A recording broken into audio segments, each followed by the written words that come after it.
The airplane cabin was tense. Every eye in first class was locked on seat 3A, where a 10-year-old black girl sat with her hands folded in her lap, her chin raised, her voice steady and clear. "My ticket says 3A. This is my seat." The flight attendant standing over her, a woman named Karen Mitchell, smiled that particular kind of smile, the one that doesn't reach the eyes, the one that carries ice underneath its sweetness. "Sweetheart, I really think there's been a mistake," Karen said, her voice dripping with condescension. "These seats are very expensive. Are you sure you didn't mean to book economy?" The little girl didn't flinch. She held up her boarding pass, the paper steady in her small hand. Karen's smile tightened. The other passengers shifted uncomfortably. An older black woman sitting beside the child placed a protective hand on her shoulder. And then the little girl said something that would change everything. "I'm not moving." What this flight attendant didn't know about this child would cost her everything. What happened next sparked a national conversation, destroyed careers, changed federal law, and proved that sometimes the smallest voices carry the most power. This is the story of Amara Williams, and it begins that morning, hours before she ever stepped foot on that plane. The sun wasn't even up yet when Amara's alarm went off at 4:30 in the morning. She'd barely slept. How could she? Today was the day. After 2 years of planning, 2 years of saving, 2 years of dreaming, today she and her grandmother were finally going to Paris. Amara sat up in bed and reached for the framed photograph on her nightstand. Her parents smiled back at her, frozen in a moment of happiness at her 8th birthday party. That was 3 weeks before the accident. 3 weeks before the drunk driver ran the red light. 3 weeks before her entire world shattered into a million pieces. She traced her finger along her mother's face, then her father's. "I wish you could come with us," she whispered. But they couldn't. They were gone. And now it was just Amara and Grandma Dorothy, and Grandma Dorothy was sick. Really sick. The kind of sick that doctors spoke about in hushed tones with words like terminal and months, not years. Amara knew what those words meant. She was 10 years old, but she'd learned to understand adult language out of necessity. When you lose your parents at 8, you grow up fast. When your grandmother gets diagnosed with stage 4 cancer at 9, you grow up even faster. She got out of bed and walked quietly down the hall. The old floorboards creaked under her feet, the same creaks she'd heard her whole life in this house, the house where her mother had grown up, the house that now belonged to just her and her grandmother. Grandma Dorothy was already awake, sitting at the kitchen table with a cup of tea and their boarding passes spread out in front of her. She looked up when Amara entered, and despite the exhaustion etched into every line of her face, despite the way the cancer had hollowed her cheeks and dimmed her eyes, she smiled. "Morning, baby girl. You ready to see the world?" Amara ran to her and wrapped her arms around her grandmother's neck. Dorothy was so much thinner than she used to be. Amara could feel her bones through her nightgown. "I'm ready, Grandma. Are you feeling okay?" Dorothy pulled back and cupped Amara's face in her hands. Those hands had braided Amara's hair thousands of times, had wiped away countless tears, had held her together when everything fell apart. "I'm feeling like the luckiest woman alive," Dorothy said. "I get to take my brilliant granddaughter to Paris. I get to show you the Eiffel Tower and the Louvre and all the beautiful things in this world. That's all that matters." They both knew what Dorothy wasn't saying. This trip was expensive. First-class tickets to Paris, a nice hotel, spending money for experiences and memories. It had cost Dorothy almost all of her savings, money she'd been setting aside for years. Money that could have gone toward more treatment, toward experimental therapies, toward anything that might have bought her more time. But Dorothy had made her choice. She told Amara, "Baby, I can spend my last months in hospital beds buying myself a few extra weeks, or I can spend them living the dream we always talked about. I choose living." So here they were. 4:30 in the morning with a taxi coming at 5:30 to take them to the airport. Amara helped her grandmother get dressed, moving slowly, patiently. Dorothy needed help with things now, buttoning her blouse, pulling on her shoes. She hated needing help, but she never complained. That wasn't Dorothy's way. By 5 o'clock they were ready. 2 suitcases by the door. Passports checked and double-checked. Boarding passes printed and tucked into Dorothy's purse. Dorothy sat down on the couch to catch her breath, and Amara curled up beside her. "I want to tell you something," Dorothy said. "Something important." Amara looked up at her grandmother's face and saw that she was serious. "The world isn't always kind, Amara. Especially not to people who look like us. Your grandfather used to tell me that we have to work twice as hard to get half as much respect. And he was right about that. But he also told me something else." Dorothy reached into her pocket and pulled out a small velvet box. She opened it to reveal a golden locket on a delicate chain. This was your mother's. I gave it to her when she was about your age. And now I'm giving it to you." She fastened the locket around Amara's neck. Inside were two photos, one of Amara's parents and one of Dorothy herself, younger, healthier, smiling wide. When the world tries to make you small, you stand tall. When people try to silence you, you speak truth. And no matter what, baby girl, you take up space. You have every right to be exactly where you are, doing exactly what you're doing, existing exactly as you exist. Don't let anyone ever make you feel otherwise. Amara touched the locket, feeling its weight against her chest. Even if they're adults? She asked. Even if they're in charge? Dorothy's eyes were fierce. Especially then. Being in charge doesn't make someone right. Being an adult doesn't mean they get to treat you like you're less than. You remember that? The taxi honked outside. "Promise me," Dorothy said. "I promise, Grandma." They gathered their bags and stepped out into the pre-dawn darkness. The taxi driver, a kind-faced man named Marcus, loaded their luggage and held the door for Dorothy. During the ride to the airport, Amara pressed her face against the window and watched her neighborhood disappear behind them. She'd never been on a plane before. She'd barely been outside her hometown. Her parents had always planned to travel with her someday, but someday never came. The airport was huge and overwhelming.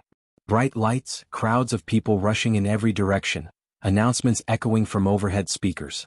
Amara held tight to her grandmother's hand and tried not to look as nervous as she felt. They checked their bags at the counter.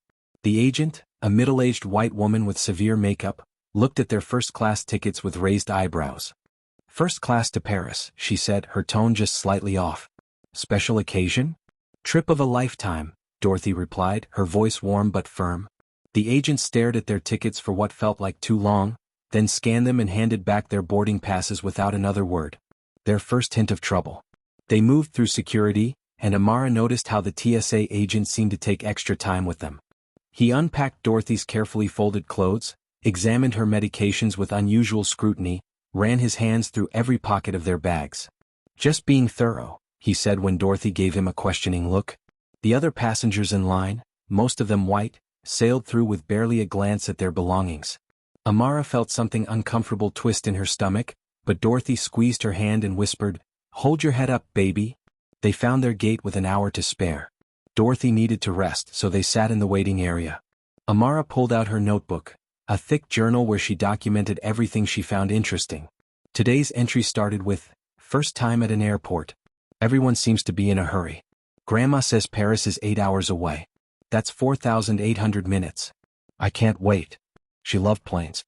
She'd loved them ever since she was little, when her father used to take her outside to watch them fly overhead. She knew the difference between a Boeing and an Airbus, could identify commercial jets by their engine configuration, dreamed of maybe becoming a pilot one day. "What are you writing?" Dorothy asked.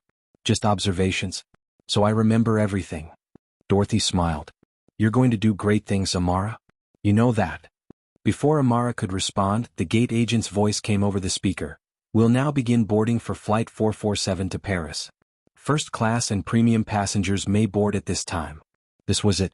They gathered their carry-ons and joined the small line of first-class passengers. Amara's heart was racing. The gate agent, a young black woman with kind eyes, smiled at them warmly as she scanned their passes. "Have a wonderful flight," she said, and she meant it. They walked down the jetway and Amara's excitement built with every step. The flight attendants stood at the entrance to the plane, greeting passengers. There were 3 of them, 2 women and 1 man. The first woman was younger, probably in her 20s, with nervous eyes and a name tag that read, Nicole. She smiled shyly at them. The man, whose name tag identified him as Robert, gave them a polite nod but seemed distracted, already thinking about the next task. And then there was Karen. Karen Mitchell had been a flight attendant for 15 years. You could see it in the way she carried herself, the practiced smile, the efficient movements, the subtle air of authority. She was in her mid-40s, with blonde hair pulled back in a tight bun and makeup applied with precision. When Amara and Dorothy stepped onto the plane, Karen's eyes flickered over them, and something changed in her expression. It was quick, just a microsecond, but Amara saw it. A flash of surprise, maybe displeasure, gone almost before it appeared. But it was there. "Welcome aboard," Karen said, her smile not quite reaching her eyes. They moved into first class and Amara couldn't help but gasp. She'd seen pictures, but being here was different. The seats were huge, more like recliners than airplane seats. Each one had its own entertainment screen, storage space, blanket and pillow. Their seats, 3A and 3B, were by the window on the left side of the plane. "Grandma, look," Amara whispered, trying to contain her excitement. Dorothy laughed, a sound that came from deep in her chest despite the cancer trying to steal her breath. "Go ahead and sit down, baby. Window seat is yours." Amara climbed into seat 3A and immediately started exploring. The seat reclined. There was a reading light. A place for her backpack. She pressed her face to the window, watching the ground crew load luggage below. Other first-class passengers filed in. Directly across the aisle in seats 3C and 3D were an older white couple, the woman in expensive jewelry, the man in a business suit. Behind them, a younger white man in tech company swag already on his phone. In front, a sophisticated white woman in her 60s with silver hair and sharp eyes. Amara noticed something. Dorothy must have noticed it too, though she didn't say anything. They were the only black passengers in first class. The cabin filled up. Business travelers, vacationers, people who flew first class so often they barely looked up from their devices. And then Amara felt it, eyes on her. She glanced up. Karen was standing at the front of the cabin, staring directly at them. Her expression was thoughtful, calculating. She said something quietly to Robert, who looked over at them as well. Nicole, the younger flight attendant, was nearby, and Amara saw her glance at Karen with what looked like confusion. Then Karen started walking toward them. Amara's stomach tightened. Dorothy's hand found hers and squeezed. Karen arrived at their row and that smile was back, the one that didn't reach her eyes. She bent down slightly, bringing herself to Amara's level in a way that felt more condescending than kind. "Hi there, sweetheart," Karen said, her voice sugary. "I just need to check something. Can I see your boarding pass?" Amara looked at her grandmother, who nodded slightly. She pulled the boarding pass from her backpack and handed it to Karen. Karen examined it thoroughly, turning it over, checking the seat number multiple times, scrutinizing every detail like she was searching for evidence of forgery. Karen said, a small frown creasing her forehead. "And this is definitely your ticket? Your family didn't maybe make a mistake when they booked your seats?" There was something in Karen's tone that made Amara's skin prickle. She wasn't asking a simple question. She was implying something. "It's my ticket," Amara said quietly. "My grandmother bought it for our trip." Karen's eyes shifted to Dorothy. "I see. And these are first-class tickets. You understand that first class is significantly more expensive than the other cabins." Dorothy's voice was calm but firm. "Yes. I'm aware of what I paid for these seats." Of course," Karen said, though her tone suggested she didn't quite believe it. "It's just that we sometimes have passengers who accidentally book the wrong cabin, or who don't realize the price difference, and then there can be issues with payment and—" "There's no issue with payment," Dorothy interrupted. "Our tickets are valid. Is there a problem?" Other passengers were starting to notice the exchange. The silver-haired woman in seat 2C had lowered her tablet and was watching intently. The man across the aisle had paused his phone call. Karen straightened up, her professional mask firmly in place. "No problem at all. I just like to make sure all our passengers are comfortable and in the correct seats. You know, sometimes families with children prefer to be seated closer to the lavatories for convenience, or in sections where it's a bit less formal. I'd be happy to see if we have seats available in premium economy that might be more suitable." There it was. The real intent behind all the questions, all the scrutiny. She wanted them to move. Amara felt her grandmother's hand tighten around hers. She looked up at Dorothy's face and saw something she'd rarely seen there. Anger. But it was controlled, measured, the kind of anger that came from decades of experience dealing with exactly this kind of situation. "We're very comfortable exactly where we are," Dorothy said. "These are our assigned seats. We'll be staying in them." Karen's smile became more strained. "I understand, but as the senior flight attendant, I do have the authority to reassign passengers if I believe it's in the best interest of the flight and the other passengers." "The best interest?" Dorothy's voice rose slightly. "We've done nothing but sit in our assigned seats. How is that against anyone's interest?" Nicole approached, looking uncertain. "Karen, is everything okay?" The gate agent verified their tickets during boarding. Karen shot her a look that could have frozen water. "I'm handling this, Nicole. Why don't you check on the passengers in rows 5 and 6? Nicole hesitated, clearly uncomfortable, but ultimately retreated.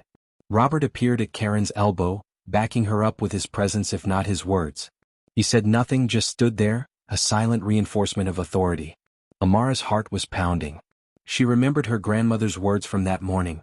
"When the world tries to make you small, You stand tall. When people try to silence you, you speak truth. She found her voice steadier than she felt. My ticket says 3A. This is my seat. Karen looked down at her, and for just a moment the mask slipped entirely. There was irritation there, maybe even contempt. Sweetheart, I don't think you understand how things work on an airplane. The flight crew is in charge, and when we ask you to do something, you need to listen. Now, I'm trying to be nice about this, but I really must insist. Insist on what? The silver-haired woman from 2C had stood up and turned around. She was tall, imposing, with the kind of presence that commanded attention. I'm Margaret Ashford. I'm an attorney, and I've been listening to this entire interaction. I'd very much like to hear the specific regulation or policy you're citing that requires these passengers to move from their assigned seats. Karen's face flushed. This doesn't concern you, ma'am? Actually, it does. I'm a passenger on this flight, and you're holding up our departure with what appears to be discriminatory harassment of a child and her grandmother. So I'll ask again, what specific policy are you enforcing? I don't have to explain myself to you, Karen snapped, her composure cracking. Actually, you do. This from the man in the tech company swag, who was now recording the interaction on his phone. I'm David Saunders, I fly this airline twice a week, and I've never once seen a flight attendant demand that passengers leave their assigned first-class seats without cause. This is incredibly inappropriate. Karen's eyes widened when she saw the camera. Sir, recording is against airline policy. I need you to put that phone away immediately. No, it's not, David said calmly. I'm very familiar with this airline's policies. Passengers are allowed to record in the cabin. What's not allowed is discrimination, which is exactly what this looks like. More passengers were paying attention now. Some seemed supportive of Amara and Dorothy. Others looked annoyed by the disruption, wanting the situation resolved so the flight could depart. A man in seat 4D, expensive suit, Rolex watch, the bearing of someone used to getting his way, stood up with visible irritation. Look, can we just get them moved to wherever so we can take off? I have a meeting in Paris that I cannot miss, and this drama is ridiculous. His name was Brad Morrison, and he was exactly the kind of passenger Karen felt comfortable advocating for. She seized on his complaint. You see, Karen said, gesturing to Brad. This disruption is affecting other passengers. That's exactly what I'm trying to prevent. The only disruption is you harassing them, Margaret shot back. Dorothy spoke up, her voice carrying authority despite her weakened state. We're not moving. Our tickets are valid, we've done nothing wrong, and this treatment is unacceptable. If you continue this harassment, we will be filing a formal complaint with the airline and pursuing legal action. Karen's jaw tightened. She pulled out her phone. Fine. If you won't be reasonable, I'm calling the gate manager. We'll see what she has to say about this situation. She stepped away, speaking in low tones into her phone. Robert lingered awkwardly, clearly uncertain about what to do. Nicole stood near the galley, her expression troubled. Amara was shaking. She tried to hide it, but her hands were trembling. This was supposed to be the most exciting day of her life. Her first flight, her trip to Paris with her grandmother, the adventure they'd dreamed about for so long. Instead, she felt humiliated, exposed, like every eye in the cabin was judging her, questioning whether she belonged there. Dorothy pulled her close. You did nothing wrong, baby. Nothing. You hear me? This is not about you. This is about her and whatever ugliness she's carrying inside. Why does she hate us? Amara whispered. Dorothy's eyes were sad but fierce. She doesn't hate us, baby. She just can't see us. All she sees is her own assumptions, her own biases. She looks at us and decides we don't fit her picture of who belongs in first class. But that's her problem, not ours. Margaret leaned over from her seat. Your grandmother is absolutely right. I've been practicing law for 35 years, and I've seen this same situation play out in courtrooms, boardrooms, country clubs, anywhere people with power decide that someone doesn't belong. What you're doing right now, standing your ground, that takes courage. Especially at your age. David was still recording. This is going to make one hell of a viral video, he muttered. This airline is going to have a serious PR nightmare. Karen returned, her expression grim. The gate manager is on her way. Until she arrives and this situation is resolved, we cannot depart. Then I guess we'll wait, Dorothy said. The cabin was divided now. Margaret and David were clearly on Amara's side. Brad and a couple of other business travelers looked irritated by the delay. Most passengers seemed uncomfortable, unsure where to stand or what to think. And through it all, Amara sat in seat 3A, her boarding pass clutched in her hand, her grandmother's words echoing in her mind, "Stand tall." Speak truth. Take up space. She reached up and touched the locket around her neck, feeling the weight of her mother and grandmother's faces inside it. She thought about her parents, about how they'd always encouraged her to be brave, to speak up, to never let anyone diminish her. She thought about her grandmother, fighting cancer with grace and dignity, using her last months and last dollars to give Amara this experience. And she thought about Karen, this woman who had decided within seconds of seeing them that they didn't belong, who was so convinced of her own assumptions that she'd created an entire crisis out of nothing. Amara pulled out her notebook and began writing, documenting everything, every word of the exchange, every action, every person involved. Her handwriting was neat and precise, the observations of a child who'd learned to pay attention, to remember, to record truth. Karen noticed. "What are you doing?" Amara looked up at her, and when she spoke, her voice was clear and steady. "Documenting. For the report." Something flickered across Karen's face. Uncertainty, maybe even fear. This wasn't going the way she'd expected. The child wasn't backing down. The other passengers weren't all supporting her. She was being recorded. The gate manager had been called. The situation was spiraling out of her control. Robert touched her arm. "Karen, maybe we should just—" "No," Karen said firmly. "These passengers are being disruptive and uncooperative. They need to be removed from the flight." "For what?" Margaret demanded. "Sitting in their assigned seats? That's not grounds for removal, and you know it." The minutes ticked by. The tension in the cabin was thick enough to cut. And then, from the front of the plane, a voice called out. "I need to speak with whoever's in charge here." A Latina woman in an airline uniform walked down the aisle.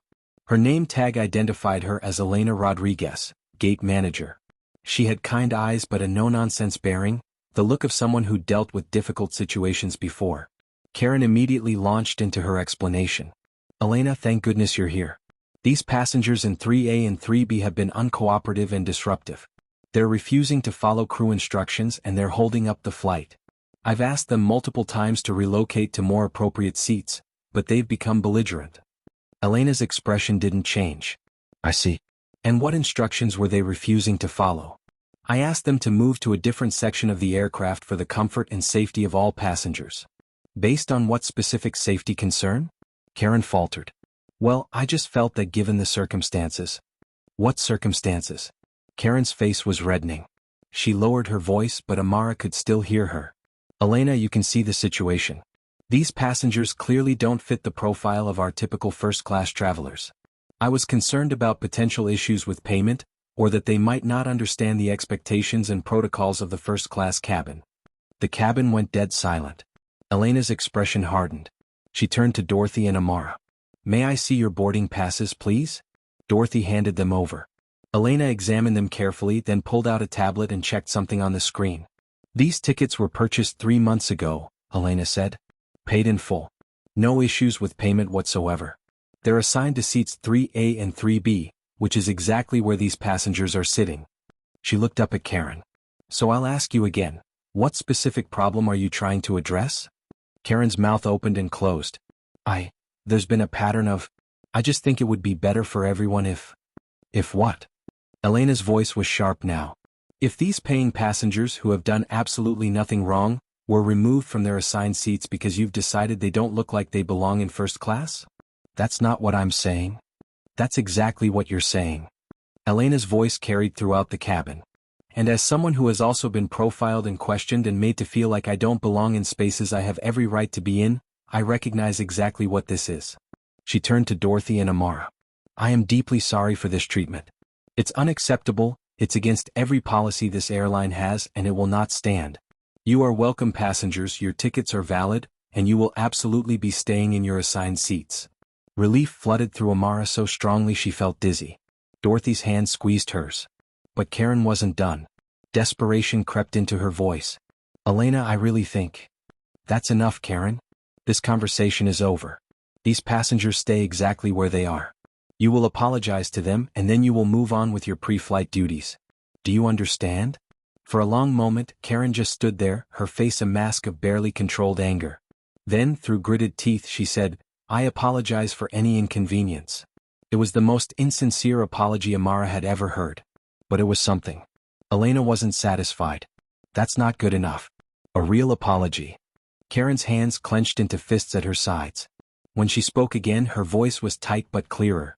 I apologize for questioning your tickets and suggesting you move. It was inappropriate. Thank you, Dorothy said, though her tone made it clear she didn't really accept the apology either. Elena looked around the cabin. I apologize to all passengers for this delay. We'll be departing shortly. She fixed her gaze on Karen. I'll be filing a full report on this incident. We'll discuss it further after you land. Karen's face went pale. She nodded stiffly and retreated to the galley area. Robert followed her, and Amara could see them having a heated whispered conversation. Nicole looked relieved that the situation had been resolved, but also troubled by what she'd witnessed. Elena approached Amara and Dorothy one more time, her voice softer now. Again, I'm truly sorry. This should never have happened. Is there anything I can get for you to make the rest of your flight more comfortable? We're fine, Dorothy said. Thank you for standing up for us. Elena smiled sadly. It's what should happen every time. Unfortunately, it doesn't. But I promise you this won't be forgotten or swept aside. Have a wonderful flight to Paris. She squeezed Dorothy's shoulder gently, gave Amara an encouraging nod, and then left the aircraft. The cabin slowly returned to normal. Passengers settled back into their seats. Margaret caught Amara's eye and gave her a thumbs up. David was still recording, narrating quietly into his phone about what had just transpired. Brad in 4D just sighed loudly and went back to his laptop, clearly annoyed that the drama had taken up his precious time. As the rest of the passengers boarded and the flight attendants went through their pre-flight routines, Amara felt the adrenaline beginning to fade, replaced by exhaustion and lingering anxiety. Grandma, she whispered, I don't feel excited anymore. Dorothy turned to her and there were tears in her eyes. I know, baby. I know. And I'm so sorry you had to experience that. No child should have to defend their right to exist in a space they paid to be in. Why did she do that to us? Dorothy was quiet for a moment, choosing her words carefully. Some people carry ugliness inside them. Sometimes it's fear, sometimes it's ignorance, sometimes it's hate they learned from others. That woman looked at us and saw only the color of our skin. She didn't see a grandmother taking her granddaughter on a dream trip. She didn't see a child who's been through more loss than most adults. She didn't see human beings deserving of respect. She just saw her own prejudices. Is it always going to be like this? Amara asked, her voice small. Dorothy pulled her close. Sometimes it will be. Not always, but sometimes. And when it is, you do exactly what you did today. You stand tall. You speak your truth. You don't shrink yourself to make other people comfortable with their own biases. The engines began to roar as the plane prepared for pushback. Amara looked out the window at the airport terminal, at the ground crew moving around the plane, at the other aircraft lined up at their gates. In her notebook, she wrote one more line. First flight. First lesson, belonging isn't given. It's claimed. The plane began to move, pulling away from the gate. They were finally leaving. But as Amara watched the terminal recede behind them, she noticed something that made her stomach drop. Karen was standing in the forward galley and she was on her phone again. She was typing furiously, her face twisted with anger. And when she looked up, her eyes met Amara's through the gap between seats. The hatred in that look was unmistakable. Amara turned away quickly, her heart pounding again. Something told her this wasn't over. Elena had stood up for them, yes. The situation had been resolved, yes. But Karen wasn't the type of person to accept defeat gracefully. As the plane taxied toward the runway, Amara heard Karen's voice from the galley, speaking in urgent, hushed tones to Robert. This isn't finished. These people have disrupted this entire flight. I've been flying for 15 years and I'm not going to let this stand. Robert's response was too quiet to hear, but Karen's answer wasn't. I don't care what Elena said. I'm the senior flight attendant on this aircraft. This is my cabin. And before we land in Paris, everyone is going to understand that. Dorothy heard it too. Amara saw her grandmother's jaw tighten, saw the way she positioned herself slightly between Amara and the aisle, protective even in her weakened state. The plane reached the runway. The engines screamed as they powered up for takeoff. And as they accelerated down the runway, as the ground fell away and they climbed into the sky, Amara felt her excitement fighting against her anxiety. She was finally flying. She was finally on her way to Paris. But something dark was brewing in the cabin behind her, and she could feel it like storm clouds gathering on the horizon. Nicole walked by to check seatbelts and she gave Amara a small, sympathetic smile. Are you okay? She whispered. Amara nodded, not trusting her voice. Good, Nicole said softly. You were really brave back there. Don't let anyone make you feel like you don't belong. She moved on before Amara could respond. But those words settled into Amara's chest, mixing with her grandmother's earlier advice. Stand tall. Speak truth. Take up space. Don't let anyone make you feel like you don't belong. Amara pulled out her notebook again and added to her earlier entry. Note to self, being brave doesn't mean you're not scared. It means you do the right thing even when you are. The plane leveled off.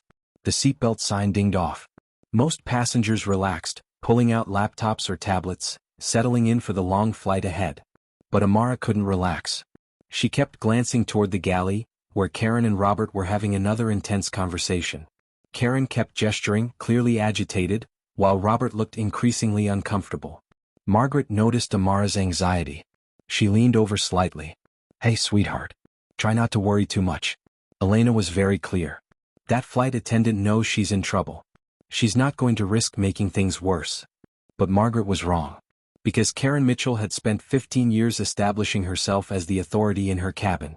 She'd spent 15 years building relationships with management, cultivating seniority, learning exactly how much she could get away with. She'd spent 15 years dealing with passengers she deemed problematic, and she'd always won. She wasn't about to let a 10-year-old child and her grandmother ruin her perfect record. In the galley, Karen made a decision. She pulled out the flight's passenger manifest and began scrolling through it, looking for anything, any small detail, any minor issue, that she could use to justify escalating the situation. And then she found something. Or at least she convinced herself she had. Amara was traveling with her grandmother, not her parents. That technically made her a minor traveling with a guardian, not a parent. There were policies about that, nothing that applied to their situation but policies that could be creatively interpreted if someone wanted to cause problems. Karen smiled grimly. This was her way back into control. 20 minutes into the flight, as passengers settled in with their complimentary champagne and warm nuts, as the cabin lights dimmed slightly and the entertainment systems flickered to life, Karen made her move. She walked purposefully down the aisle, her face set in that professional mask again, but with something harder underneath. She stopped at row 3. "Excuse me," she said, her voice carrying just enough volume that nearby passengers could hear. "I need to speak with you about a procedural matter." Dorothy looked up wearily. "What now?" "It's come to my attention that Amara is traveling with you as her guardian, not her legal parent. Is that correct?" "I'm her grandmother. Her legal guardian, yes. What does that have to do with anything?" Karen's smile was thin. "According to airline policy, minors traveling with guardians other than parents need to have specific documentation. I'll need to see proof of guardianship and notarized travel consent from her parents." Dorothy's expression went from weary to disbelieving. "Her parents are deceased. I have full custody. And no one at booking, at check-in, at the gate, or during boarding mentioned any such requirement. Nevertheless, it's policy. I need to verify the documentation." Margaret was out of her seat in an instant. "That is absolutely not policy for domestic origin flights, and you know it. I specialize in family law among other things, and there is no such requirement for a grandparent traveling with their grandchild when proper custody is established. What you're doing right now is harassment, pure and simple." But Karen was ready for this. She pulled out a tablet and showed them a screen full of dense policy text. "It's right here. Unaccompanied minors and minors traveling with non-parental guardians require additional documentation for international flights." "She's not unaccompanied." Margaret shot back. "And even if that policy existed in the way you're claiming, which it doesn't, it would have been enforced at check-in or at the gate, not mid-flight." Karen's voice turned cold. "I'm enforcing it now. And if the proper documentation cannot be provided, I'll have to take appropriate action to ensure compliance with safety regulations."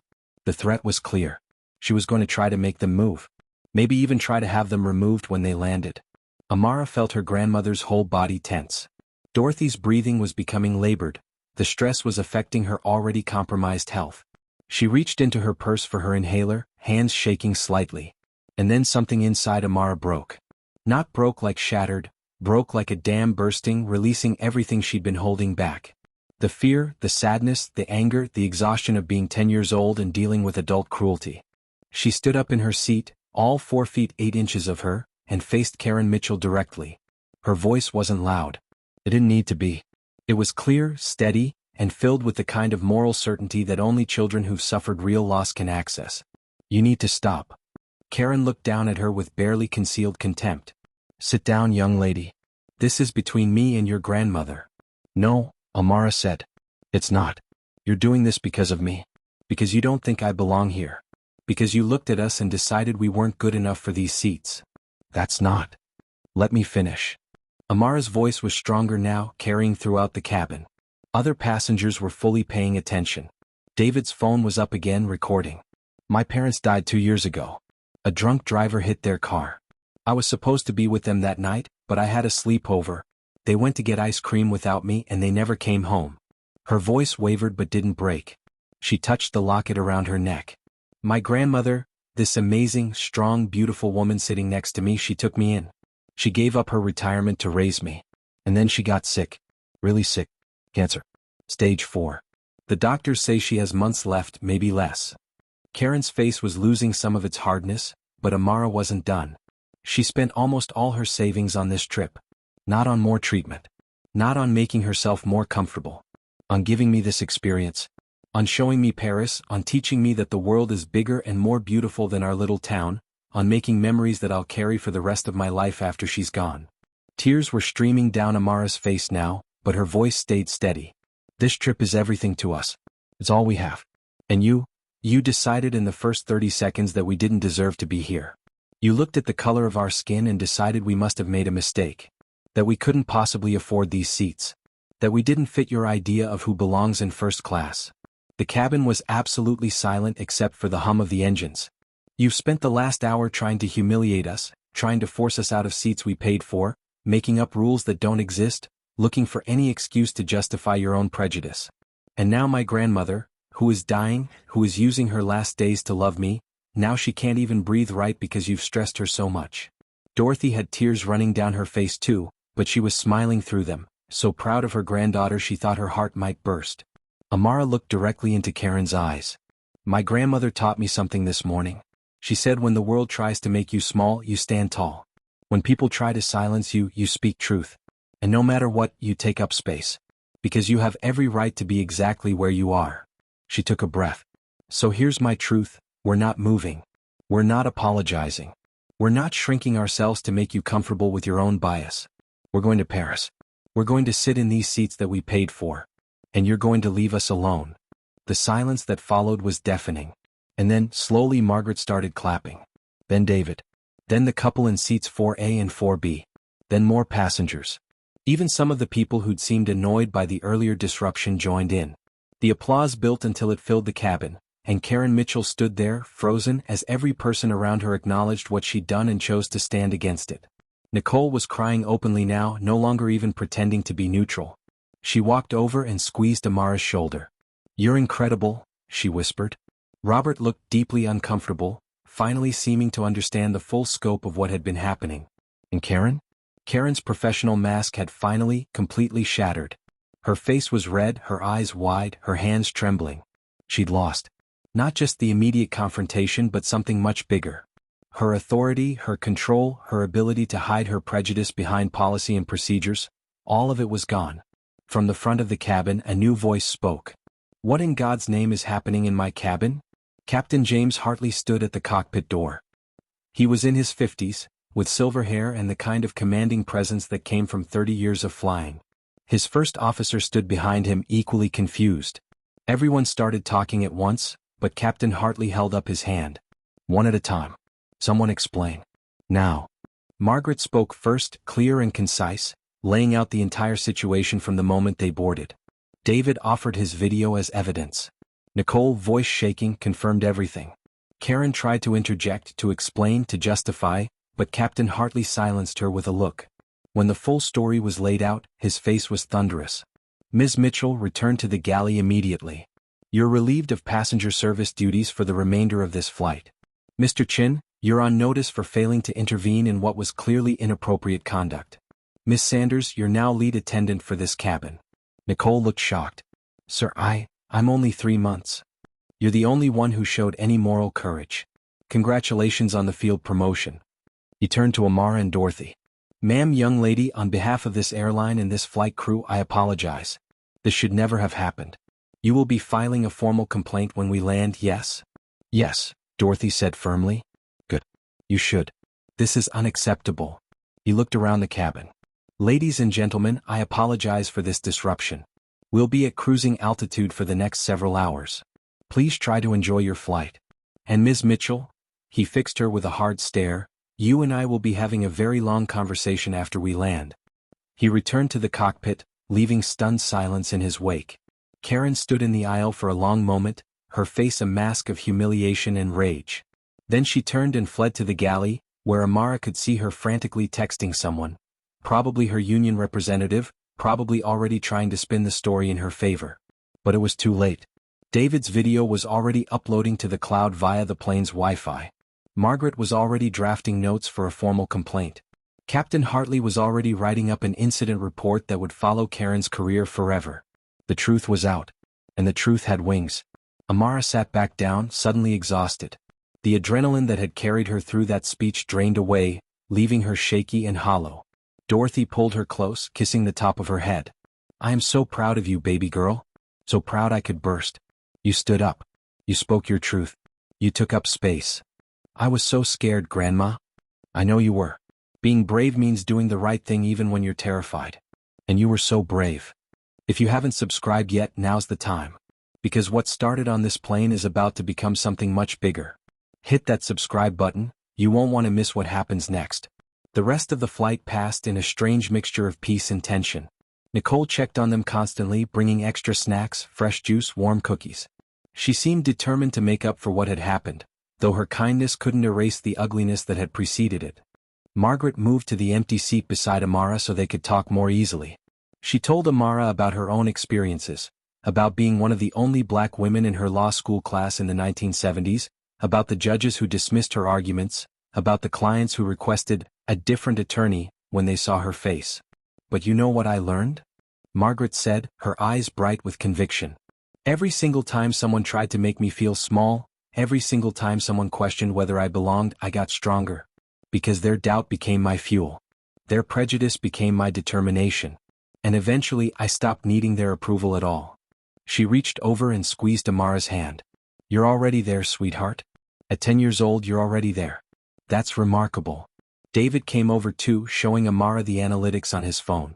The video he'd posted had already been viewed over 50,000 times, and it had only been up for an hour. People are furious, he said. The comments are overwhelmingly supportive of you and your grandmother. And the airline's social media is getting bombarded with demands for answers. He looked at Dorothy. Ma'am, if you decide to pursue this legally, I'd be happy to provide testimony and all the footage I captured. What happened here was wrong and it needs to have consequences. Dorothy nodded slowly. Thank you. We'll see what happens when we land.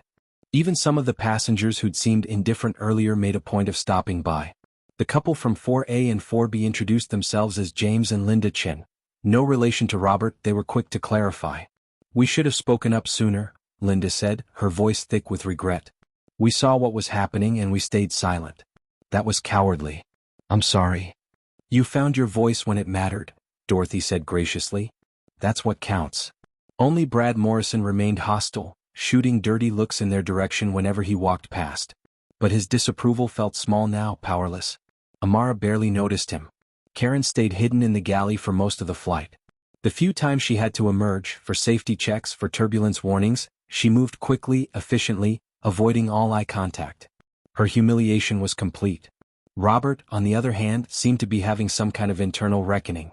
Amara saw him talking quietly with Nicole, his expression troubled. At one point he approached their row.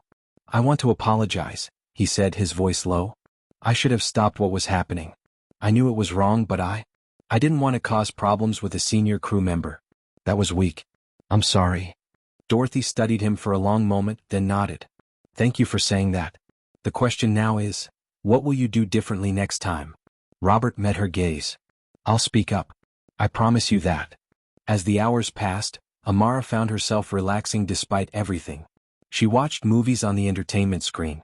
She wrote more in her notebook, documenting not just the conflict but also the kindness, Margaret's stories, David's support, Nicole's gentle care, the unexpected apologies. She drew pictures of what she imagined Paris would look like. The Eiffel Tower stretching toward the sky. The Seine River winding through the city. Street cafes with people sitting outside, living their lives in that easy European way she'd seen in movies. Dorothy dozed beside her and Amara was glad. Her grandmother needed the rest. The stress of the confrontation had taken a visible toll. Dorothy's face was grayer, her breathing more labored. But she smiled in her sleep, and that gave Amara hope. Margaret shared her iPad, showing Amara photos from her own trips to Paris. "You have to go to Saint-Chapelle," she said. "It's this tiny chapel, but the stained glass windows are the most beautiful things you'll ever see. When the sun comes through them, it's like standing inside a rainbow." She made Amara a list of recommendations, her handwriting elegant and precise. Museums, restaurants, parks, neighborhoods. "Don't just do the touristy things," she advised. "Walk the side streets. Sit in the small cafes. Watch the people. That's where the real Paris lives." David told Amara about his company, about the technology they were developing to make virtual reality more accessible. "Maybe someday you could work in tech," he suggested. "We need more diverse voices in the industry. More people who understand what it's like to be underestimated." Amara smiled at that. "I want to be a pilot," she said. "I want to fly planes like this one." "Then you will be," David said with certainty. "I have absolutely no doubt about that." Around hour 5 of the flight, Nicole brought them a special dessert, a chocolate lava cake with 2 scoops of vanilla ice cream, candles stuck in the top. "It's not anybody's birthday," Dorothy said, confused. Nicole smiled. "I know. But this is a celebration anyway. A celebration of courage and dignity and standing up for what's right. You two deserve something sweet after everything you've been through." She lit the candles and Margaret started singing "Happy Celebration to You" to the tune of Happy Birthday. Other passengers joined in and suddenly half of first class was singing to Amara and Dorothy, celebrating them, honoring them. Amara blew out the candles and made a wish, that her grandmother would live long enough to see her grow up, to see her become the person Dorothy was teaching her to be. She knew it was unlikely. She knew the cancer was relentless, that time was short. But she wished it anyway because sometimes hope is the bravest thing you can hold on to. They shared the dessert, feeding each other bites, laughing at the chocolate on Dorothy's nose, savoring every moment. And for a little while the ugliness of the earlier hours faded away, replaced by this simple joy, a grandmother and granddaughter flying toward their dream, surrounded by unexpected allies. As Paris drew closer, Captain Hartley's voice came over the intercom. "Ladies and gentlemen, we're beginning our descent into Charles de Gaulle Airport. Flight attendants, prepare the cabin for arrival." Amara pressed her face to the window, watching as France materialized below them. Fields and highways, small towns and forests, and then finally the sprawl of Paris itself. "Look, Grandma," she whispered urgently. "Look, we're here." Dorothy leaned over, her eyes filling with tears as she took in the view. "We made it, baby girl. We really made it."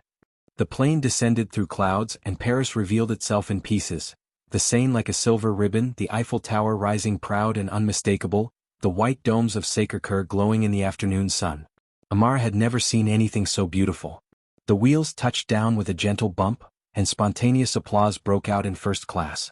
Not the usual polite clapping for a good landing, this was something more. A celebration. A release. An acknowledgement that they'd all been through something together. As the plane taxied to the gate, Captain Hartley's voice returned. "On behalf of the flight crew, welcome to Paris. I'd like to personally thank our passengers in seats 3A and 3B for their grace under extremely difficult circumstances. You exemplify the best of what air travel should be, a shared journey where every passenger is valued and respected. I'm honored to have flown you here today." More applause. Amara felt her cheeks burning, but it was a good burn. A proud burn. The plane reached the gate. The seatbelt sign dinged off. Passengers began gathering their belongings, but many stopped to speak with Amara and Dorothy before deplaning. "You were magnificent. Thank you for standing up. My daughter needs to hear your story. You've inspired me. Safe travels in Paris." Margaret hugged them both, pressing a business card into Dorothy's hand. "Call me when you get back. Day or night. I meant what I said about pro bono representation if you decide to pursue this." David showed them the view count on his video, 300,000 and climbing. "This is going viral," he said. "By tomorrow millions of people will know your story. The airline is going to have to respond." Even James and Linda Chin offered their contact information. "If you need witnesses for anything," James said, "we're here." Finally it was time to deplane. Dorothy moved slowly, carefully, one hand on the seat backs for support. Amara stayed close, ready to help if needed.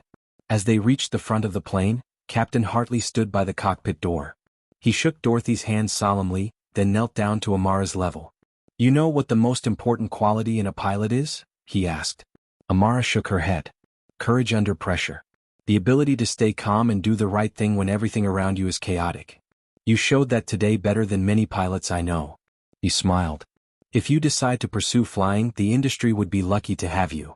He handed her a small pair of plastic pilot wings, the kind airlines give to children. "Welcome to the crew," he said. Amara pinned them to her shirt, right next to her heart, right next to her locket. Nicole hugged them both, whispering thank you over and over. Robert shook their hands, his apology written in his eyes. Karen was nowhere to be seen. She'd already disappeared down the jetway, probably racing to get ahead of the story, to control the narrative before it controlled her. But the story was already out. The truth was already spreading. And no amount of spinning could change what had happened in that cabin. Amara and Dorothy walked through the jetway and into Charles de Gaulle Airport. The announcements were in French, the signs were in French, the people around them were speaking rapid French that Amara couldn't understand but loved the sound of anyway. They were in Paris. They'd made it through the gate, through security, through boarding, through the confrontation, through the flight. They'd made it through Karen's cruelty and their own fear. They'd made it through and they were here. Dorothy found a bench and sat down heavily. The journey had exhausted her. Amara could see the pain in her grandmother's face, the way she held her side where the tumors were growing. "Grandma, are you okay? Do you need a doctor?" Dorothy shook her head, managing a smile. "I'm okay, baby. Just need a minute. It's been quite a day. Quite a day." The understatement of the century. They sat together on that bench in the middle of Charles de Gaulle Airport, surrounded by the chaos of travelers rushing to their connections, and Amara leaned against her grandmother's shoulder. "We did it," she whispered. "You did it," Dorothy corrected. "You stood up. You spoke out. You claimed your space. I was just along for the ride. You taught me how." Dorothy kissed the top of Amara's head. "Then we both did it. Together." They sat there for 10 more minutes, gathering strength, and then they retrieved their luggage and made their way outside to find a taxi. The French sun was warm on their faces. The air smelled different than home, coffee and cigarettes and something floral Amara couldn't identify. The taxi driver who picked them up spoke English with a thick accent and welcomed them warmly to Paris. Their hotel was small but charming, tucked away in the Marais district. The woman at the front desk, Madame Dubois, took one look at Dorothy's exhausted face and immediately upgraded them to a larger room on the ground floor. "For easier access," she explained in accented English. "You should not have to climb stairs when you are tired from traveling." It was a small kindness, but after the cruelty on the plane, it felt enormous. Their room had tall windows that opened onto a narrow street where people sat at outdoor cafes, drinking wine and talking animatedly. Dorothy lay down on the bed immediately, her body finally giving in to the exhaustion. "Rest, Grandma," Amara said. "We have all week. We don't have to do anything today." But Dorothy shook her head. "No, baby. We're going out. I didn't come all this way to sleep. Give me 30 minutes and we'll go see the Eiffel Tower." "Grandma." 30 minutes. I promise." Amara let her sleep for 45, then gently woke her. Dorothy moved stiffly, but there was determination in her eyes. She'd come to Paris to make memories, and make memories she would. They took the metro, Amara navigating the map with the same precision she'd brought to her notebook documentation, and emerged at Trocadero. And there it was. The Eiffel Tower. Amara had seen it in pictures, in movies, in her imagination. But nothing prepared her for the reality of it. The sheer size, the elegant lines, the way it seemed to both anchor the earth and reach for the sky simultaneously. "Oh," she breathed. "Oh, Grandma." Dorothy was crying openly now, tears streaming down her face. "Your mother always wanted to see this," she said. "We talked about coming here together someday. She would have loved sharing this with you." They stood there as the sun set, watching the tower light up, watching it sparkle with thousands of lights that twinkled against the darkening sky. Tourists crowded around them, taking selfies, checking their phones. But Amara and Dorothy just stood hand in hand, witnessing beauty together, claiming this moment, this memory, this joy. "Thank you, Grandma," Amara whispered. "Thank you for bringing me here. Thank you for everything." Dorothy pulled her close. "Thank you for reminding me what courage looks like. Thank you for showing me that I raised your mother right and she raised you right, and the love we've passed down through generations. That love is stronger than any hate we'll ever face." They stayed until the last sparkle faded, until Dorothy's legs grew too weak to stand any longer.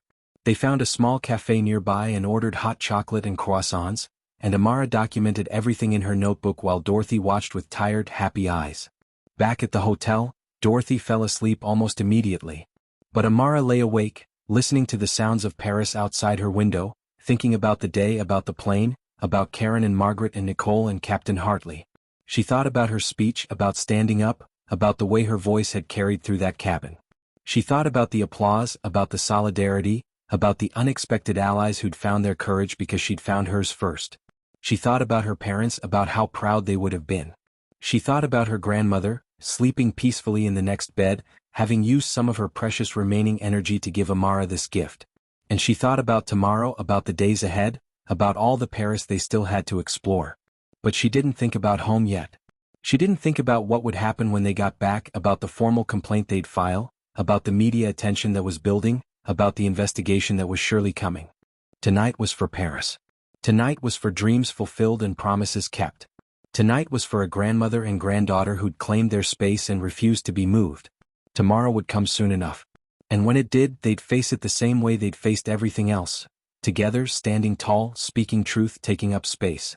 But tonight, they were just Amara and Dorothy Williams, two black women in Paris, living their best lives, creating memories that would outlast any pain, any prejudice, any person who ever tried to make them feel less than. Tonight, they were exactly where they belonged. And that was everything. The next morning, Amara woke to find her grandmother already up, sitting by the window with a cup of tea watching Paris wake up. "How are you feeling?" Amara asked. Dorothy smiled. "Sore. Tired. But happy, baby girl. So happy."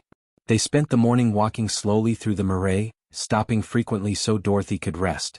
They window shopped at vintage boutiques, bought fresh bread from a boulangerie, sat in the Place de Vosges and watched children play in the fountain. At lunch, Dorothy's phone started buzzing incessantly. She pulled it out and stared at the screen in disbelief. "What is it?" Amara asked. 37 missed calls. 56 text messages. And oh my God, Amara. We're on the news. She showed Amara her phone. David's video had gone fully viral, 10 million views and counting. News outlets were covering the story. The hashtag Justice for Amara was trending worldwide. The airline had released a statement. "We are aware of an incident on Flight 447 and are conducting a thorough investigation. We do not tolerate discrimination of any kind and take these allegations extremely seriously."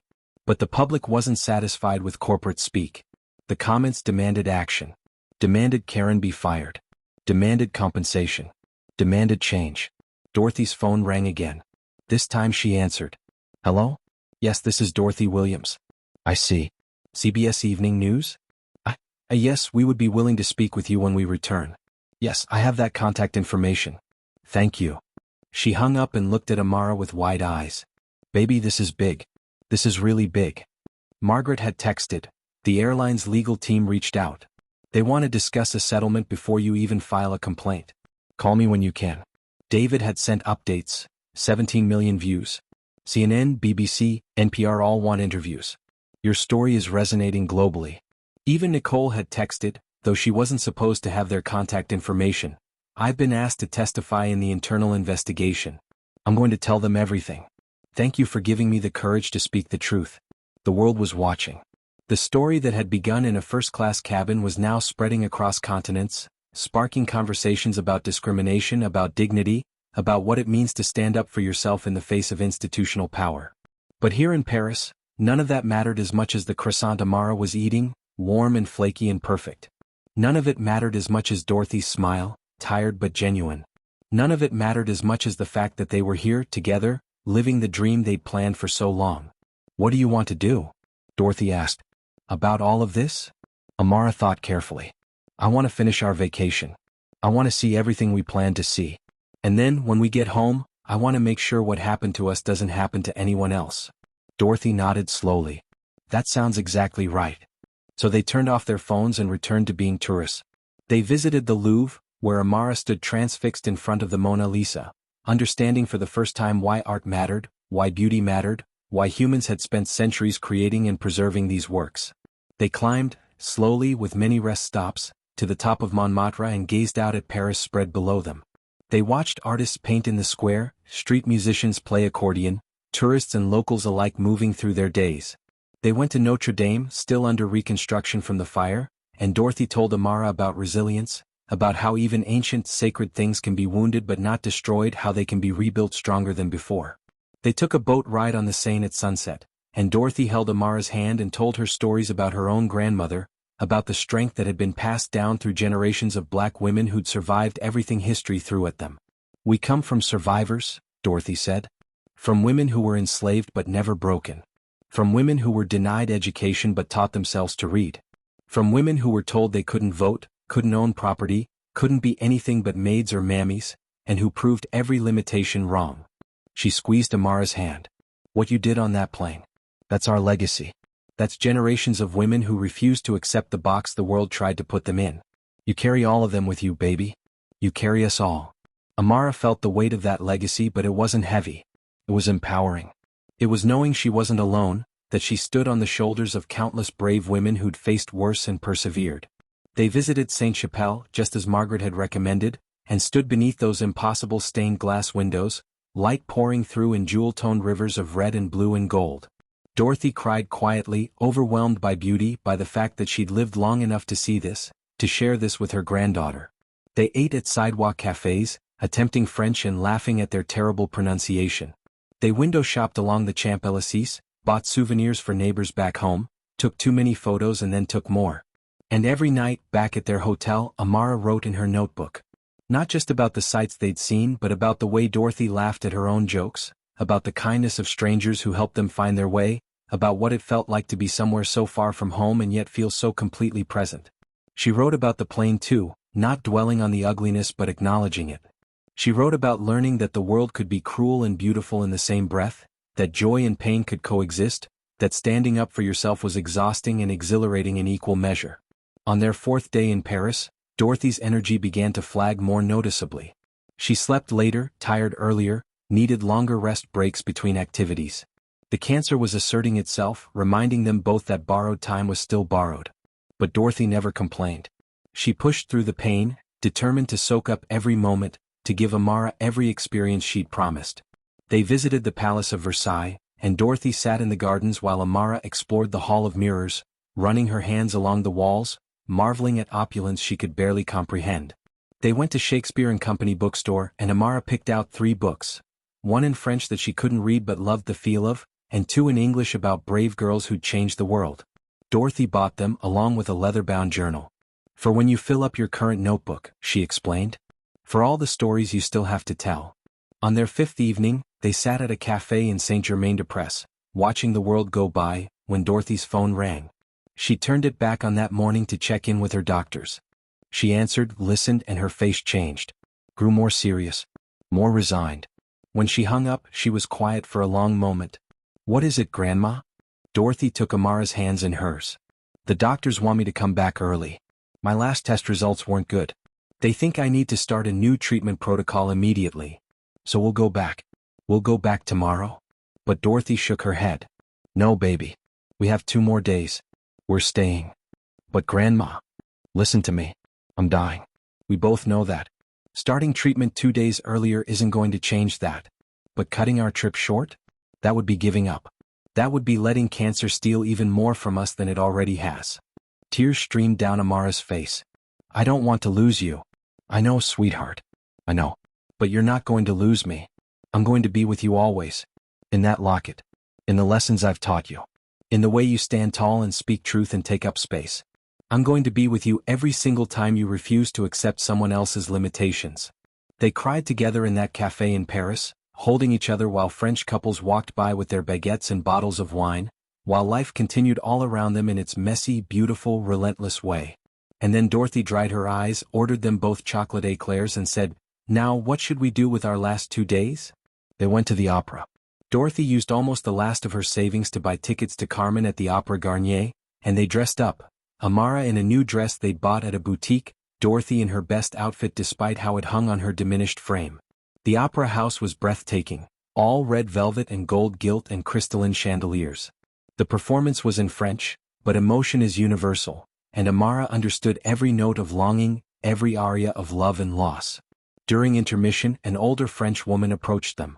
She spoke in heavily accented English. "Excuse me, but are you the little girl from the airplane? From the video?" Amara nodded, suddenly shy. The woman smiled. You are very brave. My granddaughter, she is also brave like you. She is Algerian, and people here, they sometimes make her feel she doesn't belong. But I showed her your video and I told her, see? See how this girl stands up? You can do this too. She pressed something into Amara's hand, a small pin in the shape of the Eiffel Tower.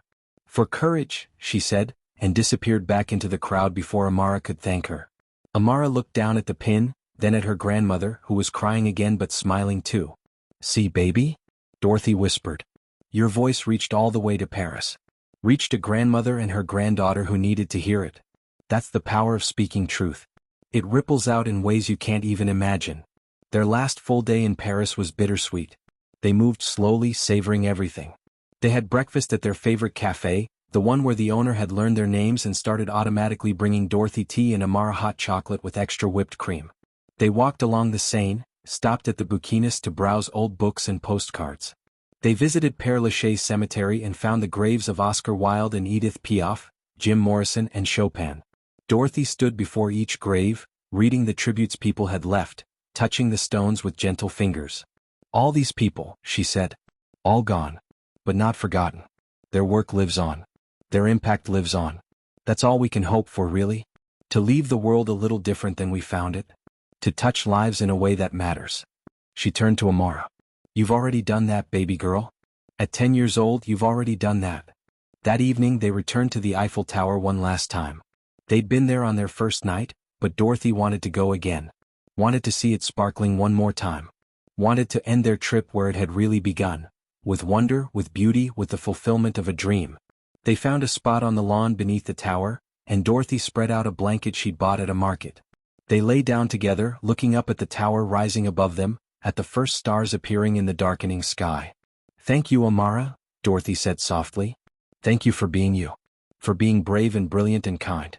Thank you for giving me these last days to feel alive, to feel purposeful, to feel like more than just a sick old woman waiting to die.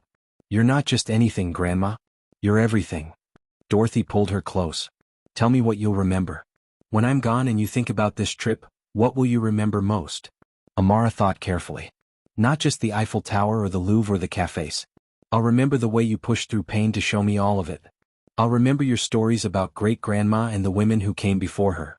I'll remember how you taught me that beauty and ugliness can exist in the same day, in the same breath, and that we get to choose which one we focus on.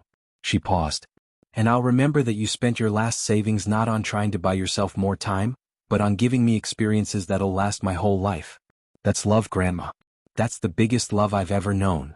They stayed there until the tower's lights went dark, until Dorothy grew too cold and too tired to stay any longer. They walked slowly back to the metro, back to their hotel, and Amara helped her grandmother get ready for bed. Dorothy was asleep within minutes, exhausted beyond measure but wearing a peaceful smile. Amara sat by the window, writing in her notebook one last time before they flew home. Day 7 in Paris. Last night. Tomorrow we go back to real life, to complaints and investigations and media attention in hospitals. But tonight I'm just grateful. Grateful for this week. Grateful for Paris. Grateful for every moment with Grandma, even though I know there won't be enough of them. On the plane, Karen tried to make us feel like we didn't belong. But Grandma was right, belonging isn't given. It's claimed. We claimed our seats on that plane. We claimed our right to be treated with dignity. And then we claimed this entire city, every museum and cafe and street corner. We belonged everywhere we went. Because we decided we did. That's what I'll carry with me. Not the hate from one flight attendant, but the love from one grandmother. Not the cruelty but the courage to face it. Not the question of whether I belong, but the certainty that I do, anywhere I choose to be. Tomorrow we fly home. And I'm ready. She closed the notebook, kissed her sleeping grandmother's forehead and went to bed. They were going home. But they were bringing Paris with them. In photos, in memories, in the unshakable knowledge that they'd lived a dream despite someone's best efforts to steal it from them. And that was worth everything. The flight home was with a different airline. Dorothy had made sure of that. They'd both had enough of reliving trauma. They needed a peaceful journey home. This flight was unremarkable in the best possible way. The attendants were professional and kind. Their seats, first class again because Dorothy insisted, went unchallenged. The hours passed quietly, uneventfully, exactly as air travel should be. Amara slept for most of it, her head on Dorothy's shoulder, while her grandmother watched French films on the entertainment system and dozed intermittently. But when they landed, everything changed. There were reporters at the airport. Somehow, word had gotten out about which flight they'd be on, and a small crowd of journalists waited at the gate with cameras and microphones. Ms. Williams, Amara, can we get a statement? How do you feel about the airline's response? Is it true you're filing a lawsuit? What message do you have for Karen Mitchell? Dorothy held up a hand and the reporters actually quieted. There was something about her presence, even weakened by cancer, even tired from travel, that commanded respect. We have one statement, Dorothy said, her voice clear and firm. What happened on that flight should never happen to anyone. We're working with legal counsel to ensure it doesn't. But more than that, we hope this conversation leads to real change, not just policy changes but heart changes. We need people to examine their own biases, to question their own assumptions, to treat every human being with the dignity they deserve. And Amara, one reporter called out, how do you feel about becoming a voice for civil rights? Amara thought about that question carefully. She thought about the pin from the French grandmother, about the messages that had flooded social media, about Margaret's words on the plane. I'm not trying to be a voice for anyone except myself and my grandma, she said. But if our story helps other people find their own voice, if it helps even one person stand up when they're being treated wrong, then I'm glad we spoke up. What would you say to other children who face discrimination? Amara touched the locket around her neck. My grandma taught me stand tall. Speak truth. Take up space. You have every right to be exactly where you are. Don't let anyone make you feel otherwise. The reporters got their soundbite. The cameras got their footage. And then Dorothy and Amara walked past them, retrieved their luggage and headed home. Their street looked the same as when they'd left it a week ago, but everything felt different. They were different. They'd been to Paris. They'd stood up to hatred. They'd claimed their dignity and refused to let it be stolen. Mrs. Henderson from next door rushed out as soon as their taxi pulled up. I saw the video. I saw everything. Oh honey, I'm so proud of you both. Within an hour, their house was full of neighbors bringing food, offering support, asking about Paris, treating them like the heroes they'd become in this small town. Amara appreciated the kindness, but she was exhausted. She excused herself to her room, where she found dozens of letters that had been delivered while they were gone. Letters from strangers, from other black families, from people who'd been discriminated against, from parents wanting to teach their children about courage. One letter in particular caught her attention. It was from a 12-year-old girl named Jasmine in Atlanta. Dear Amara, I saw your video and I cried. Not because I felt sorry for you but because I saw myself. Last year I was in a store with my mom and the security guard followed us the whole time. He didn't follow any white customers, just us. I felt so embarrassed, so angry, but I didn't know what to do. Watching you stand up for yourself taught me something. It taught me that my voice matters even though I'm a kid.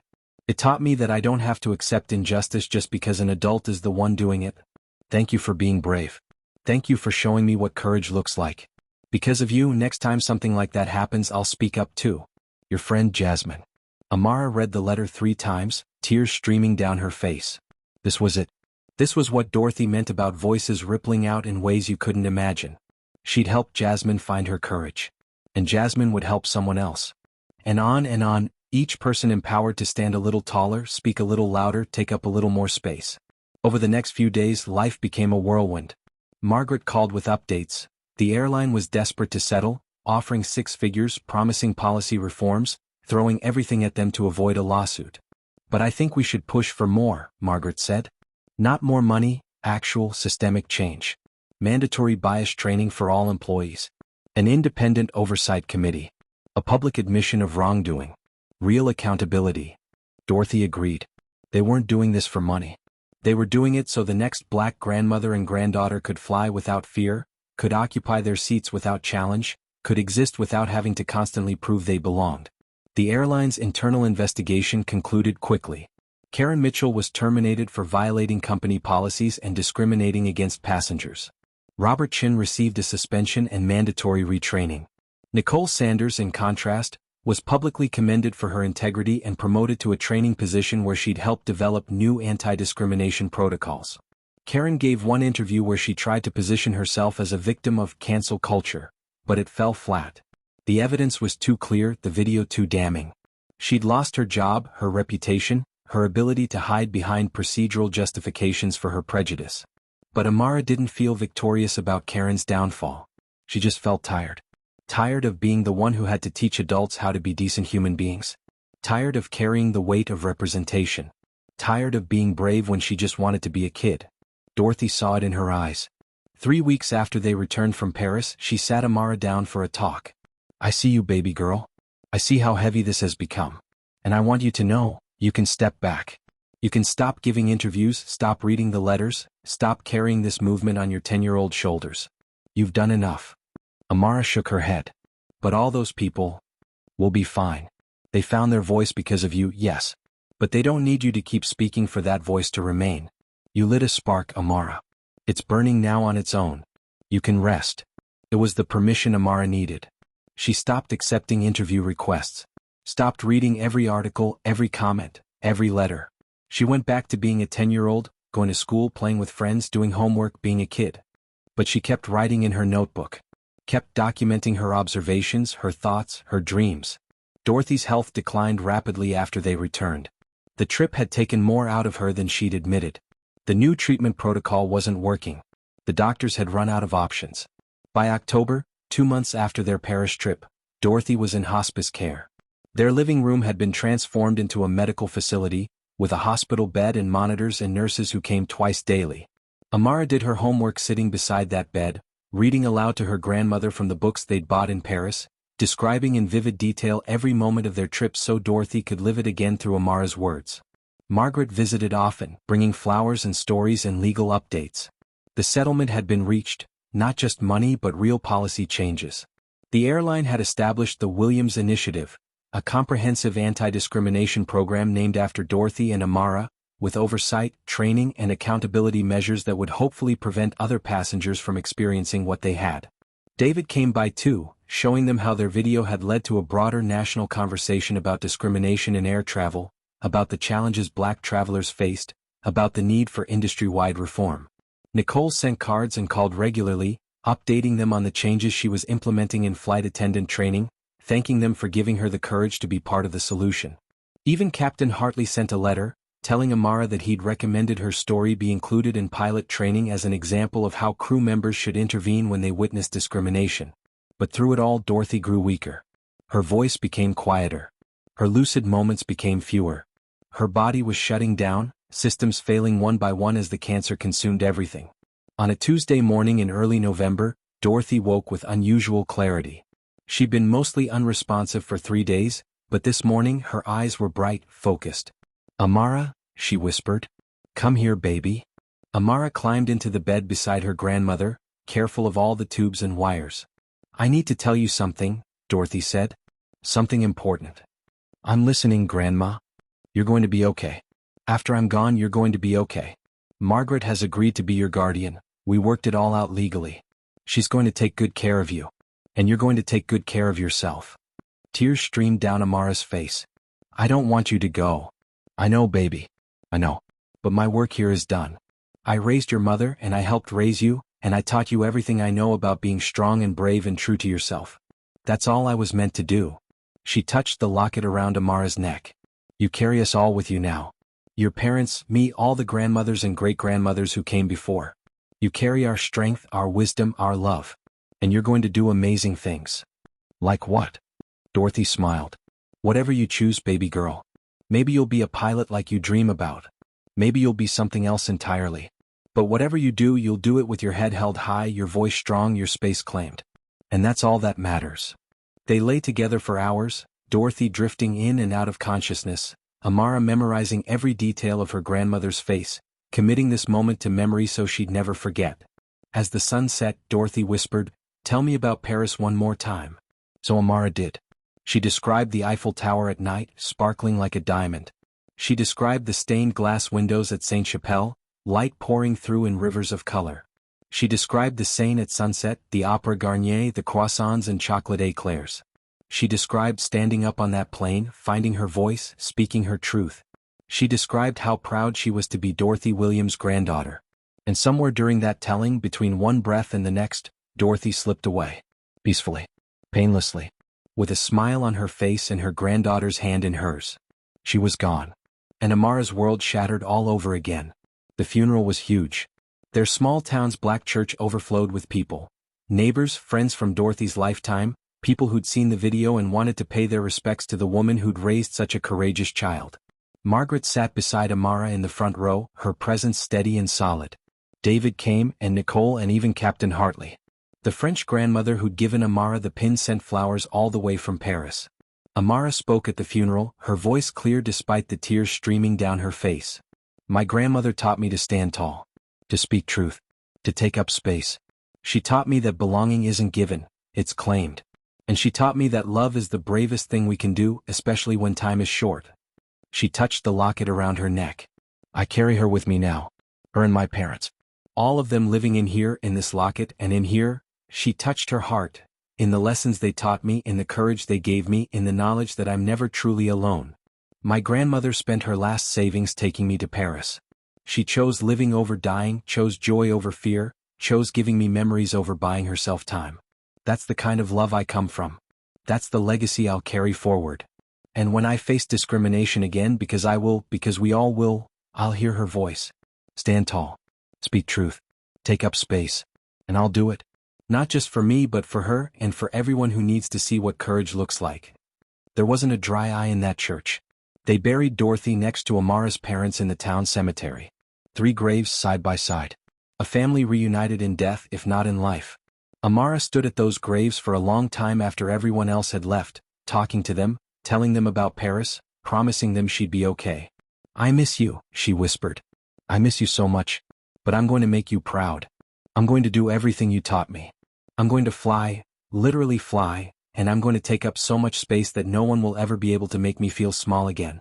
The wind rustled through the trees, and Amara chose to believe it was them, responding, telling her they heard, telling her they believed in her. She went home with Margaret that day. To a new house, a new room, a new life. Margaret had set up the room with care, Amara's belongings from her grandmother's house, new things to make her comfortable, and on the nightstand, a framed photo from Paris. Amara and Dorothy in front of the Eiffel Tower, both grinning, both so clearly, radiantly happy. You're going to be okay, Margaret said, echoing Dorothy's words. It's going to hurt for a long time. But you're going to be okay. And slowly, painfully, Amara began to believe it. 1 year later, Amara stood at a podium in Washington, D.C. She was 11 now, taller, her voice deeper, her confidence more solid. She was testifying before Congress about discrimination in air travel. The Williams Act, named after Dorothy and Amara, was being proposed as federal legislation.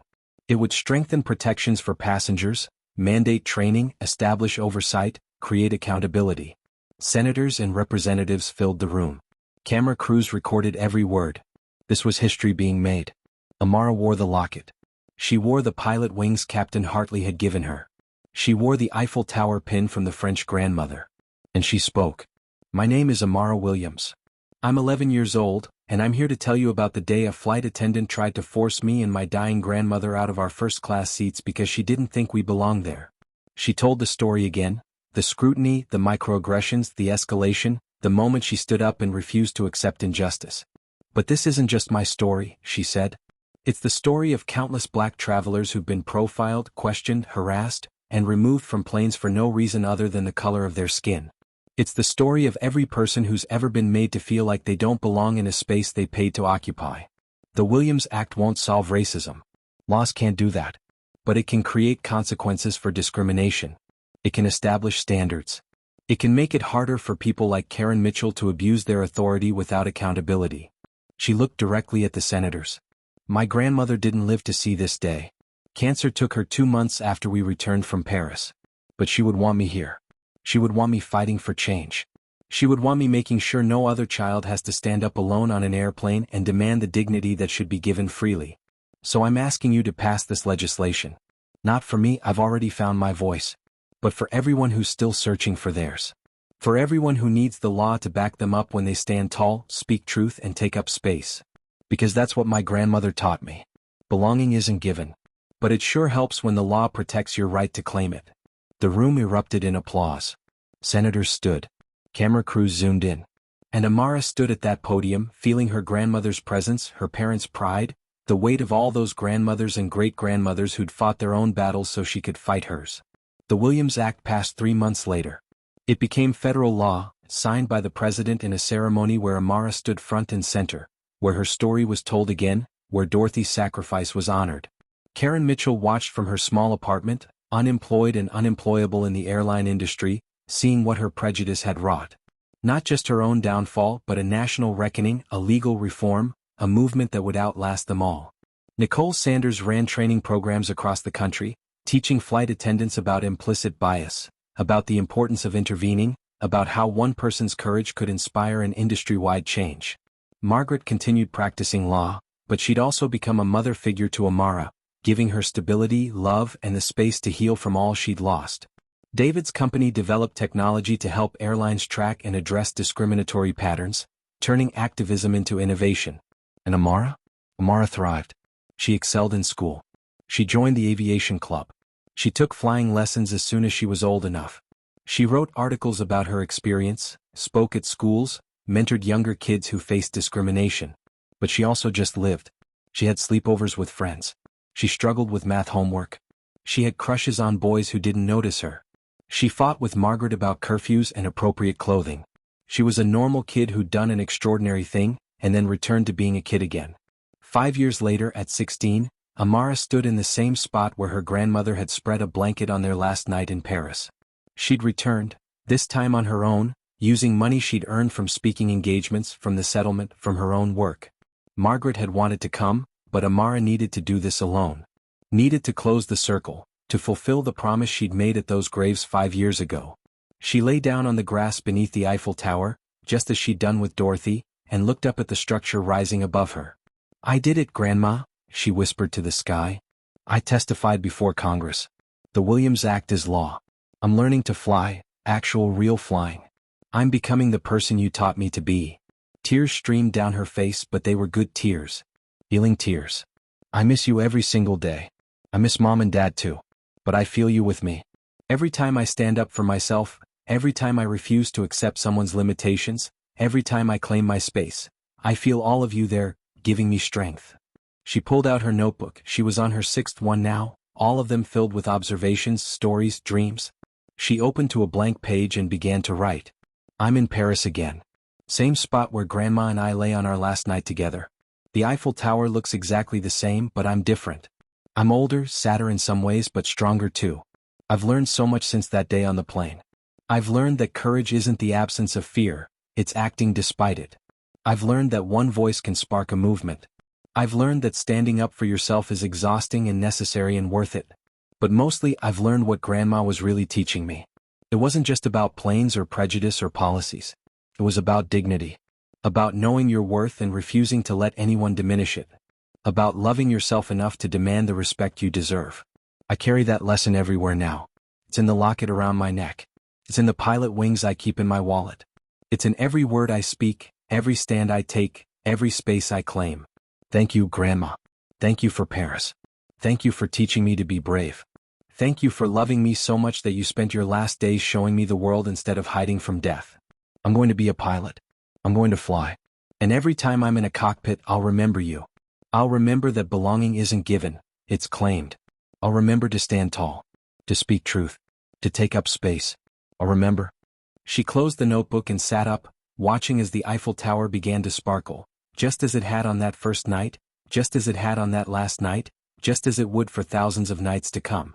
A young black girl walked by with her mother, and the girl stopped, staring at Amara with wide eyes. "Mom," she whispered, tugging her mother's sleeve. "That's her. That's Amara Williams. From the video." The mother smiled and approached carefully. "I'm sorry to disturb you, but my daughter has been so inspired by your story. Would you mind if she talked to you for a moment?" Amara smiled. "Of course not." The girl came closer, shy but determined. "I just wanted to say thank you. Because of you, when a teacher said I couldn't be in the advanced class because students, like me, usually struggle there, I told my mom. And she complained. And they put me in the class. And I'm doing great." She said it all in one rush, her words tumbling over each other. "You taught me that I don't have to accept it when people try to make me small." Amara felt tears spring to her eyes. Here it was again, the ripple effect, the ongoing impact, the way one voice could empower another who would empower another, on and on. "You taught yourself that," Amara said gently. "I just showed you what was already inside you. That's your courage, not mine. Can I hug you?" They hugged, this 16-year-old girl and this 9-year-old child, connected by a shared experience of standing up, speaking out, taking up space. Keep being brave, Amara whispered. The world needs your voice. The girl and her mother walked away and Amara sat back down on her blanket. She felt Dorothy's presence so strongly in that moment, felt her grandmother's pride, her approval, her love. This was the legacy. Not the lawsuit or the law or the media attention. These small moments of connection, of courage passed from one person to another, of the powerful truth that we all deserve dignity, respect, and the right to exist fully in any space we choose. Amara stayed beneath the Eiffel Tower until the last sparkle faded, until the night grew cold, until she'd had her fill of memory and meaning. Then she stood up, folded her blanket and walked back toward the metro. She had a flight home tomorrow. She had school on Monday. She had a life to live. But she'd be back. She'd always come back to Paris, to this spot, to this memory. Because this was where she and Dorothy had claimed their belonging together. Where they'd said, "We have every right to be here," and meant it with their whole hearts. This was where it had all begun. And where, in a way, it would never end. Because belonging isn't given. It's claimed. And once you claim it, once you truly understand your own worth, your own right to take up space, no one can ever take it from you again. 10 years later. Captain Amara Williams checked her pre-flight instruments in the cockpit of Flight 777, a direct route from New York to Paris. She was 26 years old now, one of the youngest black female pilots in commercial aviation, and she'd worked impossibly hard to get here. The journey hadn't been easy.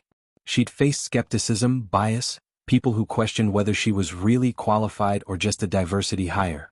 She'd faced instructors who held her to higher standards, fellow pilots who dismissed her, passengers who did double takes when they saw her entering the cockpit. But she'd persevered. Because Dorothy had taught her how. Because her parents were watching. Because every little black girl who'd been inspired by her story deserved to see that the 10-year-old who stood up on that plane had grown into a woman who flew them. Her first officer, a kind man named James who'd mentored her through her early days, smiled at her. "You ready for this, Captain?" "I've been ready for this my whole life." They went through their checklist. Everything looked good. The flight attendants were briefed. The passengers were boarding. Amara watched them on the monitor. Families, business travelers, tourists, all excited or anxious or tired, all trusting that she would get them safely to their destination. And then she saw her. Row 17, seat C. A young black girl, maybe 10 or 11 years old, traveling with her grandmother. They were in economy, but they looked so happy, so excited, the grandmother pointing out the window while the girl clutched a notebook to her chest. Amara felt something shift inside her chest. 16 years ago she'd been that girl. Excited for Paris, traveling with her grandmother, clutching her notebook, ready for adventure. She made a decision. "James, I'll be right back." She left the cockpit and walked down the aisle. The passengers who noticed her, a black woman in a captain's uniform, stared. Some smiled. Some looked surprised. All recognized that they were seeing something that shouldn't be unusual but still was. She reached row 17 and knelt down beside the girl. "Hi there. I'm Captain Williams. I'm flying your plane today." The girl's eyes went huge. "You're the pilot?" "I am. And I saw you boarding with your grandmother and it reminded me of my first flight to Paris. I was about your age, traveling with my grandmother too." She didn't mention the rest. The pain, the discrimination, the loss. Just the joy. Just the connection. "Is this your first flight?" The girl nodded, too overcome to speak. Amara pulled something from her pocket. The pilot wings Captain Hartley had given her 16 years ago. She'd carried them through flight school, through every certification, through every obstacle. And now it was time to pass them on. "These were given to me by a captain who believed in me when I needed it most. I want you to have them. To remind you that you can be anything you want to be. Even a pilot if that's your dream." She pinned the wings to the girl's shirt, right above her heart. The grandmother was crying now. "Thank you," she whispered. "Thank you so much." Amara squeezed her hand. "Enjoy Paris. It's magical. Every single moment of it." She returned to the cockpit, completed her checks, and prepared for takeoff. As they taxied toward the runway, she thought about everything that had led to this moment. A 10-year-old girl standing up on a plane, refusing to be moved. A grandmother spending her last savings on a dream. A speech that became a movement. A law that changed an industry. And now this, a full-circle moment, passing on the gift of belief to another young black girl who needed to see that she could fly. Not just as a passenger. As the pilot. As the captain. As someone who'd claimed her space and would never, ever give it up. "Ready for takeoff, Captain?" James asked. Amara touched the locket she still wore every single day, feeling the weight of her parents and grandmother inside it. Feeling their pride, their love, their legacy. Ready, she said. And she flew them to Paris. To the city of light, of dreams, of belonging. To the place where she'd learned that the world tries to make you small, but you get to choose to stand tall. Where she'd learned that people try to silence you, but you get to choose to speak truth. Where she'd learned that you have every right to take up space. To claim it. To own it. To never, ever apologize for existing fully, freely, unapologetically in any place you choose to be. The plane climbed through the clouds, and somewhere in row 17, a little girl clutched her pilot wings and dreamed of the day she'd fly. And in the cockpit, Captain Amara Williams smiled. Because she was living the dream. Dorothy's dream. Her parents' dream. Her own dream. She was flying. And she was home. If this story moved you, if it made you think, if it reminded you of your own power to stand tall and speak truth, share it. Because stories like these need to be heard. Subscribe so you never miss another one. And remember, belonging isn't given. It's claimed. Go claim yours. Stand tall. Speak truth. Take up space. You have every right to be exactly where you are.